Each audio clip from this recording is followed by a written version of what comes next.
5 বছর বন্ধ থাকার পর আবারও ঢাকা মেডিকেলে চালু হতে যাচ্ছে বোন ম্যারো প্রতিস্থাপন।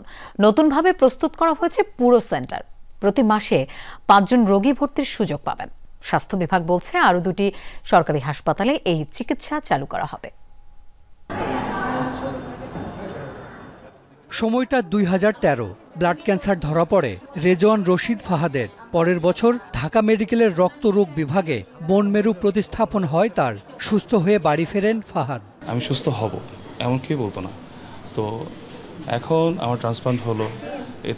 এর উপর আমি কি প্রকাশ করতে পারবো না, আমি এটা প্রকাশ করতে পারবো না আমি যে এর কতটা আমি খুশি। ওর অবস্থা খুবই খারাপ ছিল, কিন্তু আসলে ওর গার্জিয়ানরা কিন্তু জানে না ওরা যে কেমন হয় ভিতরে, ওদের মা বাবা কেউই জানে না, একমাত্র ডাক্তার আর নার্স।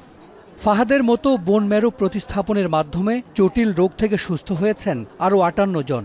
কিন্তু ঢাকা মেডিকেলের রক্তরোগ বিভাগের এই সেবা বন্ধ হয়ে যায় করোনার সময়। দীর্ঘ বিরতির পর আবারও সচল হতে যাচ্ছে এটি।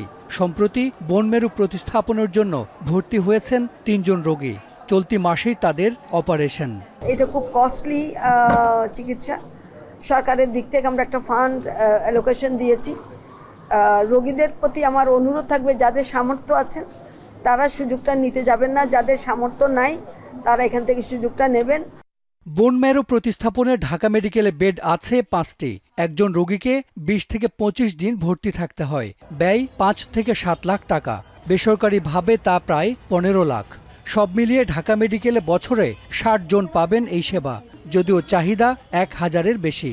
তাদের অর্থনৈতিক ক্যাপাবিলিটিটা অনেকখানি দুর্বল, কারণ ঢাকা মেডিকেল কলেজের মতো সরকারি জায়গাতে যারা আসে তারা ধরে নেয় যে সেখানে সব কিছুই ফ্রি, কিন্তু আসলে বোন ম্যারো ট্রান্সপ্লান্টের মতন একটা ব্যয়বহুল ব্যাপার হয়তো সম্পূর্ণটা তো ফ্রি করা সম্ভব না, সরকারের পক্ষেও এটি টানা সম্ভব না।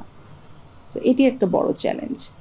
বোন ম্যারো বা অস্থিমজ্জা হলো হাড়ের ভেতরের নরম টিস্যু, যা রক্তকণিকা তৈরির মূল কাজ করে। ক্যান্সার, থ্যালাসেমিয়া সহ রক্তের অন্যান্য রোগে বোন ম্যারো প্রতিস্থাপন করতে হয়। এক্ষেত্রে অসুস্থ বোন ম্যারো ধ্বংস করে নতুন স্টেম সেল যুক্ত করা হয়। হাসান মিসবাহ, যমুনা নিউজ, ঢাকা।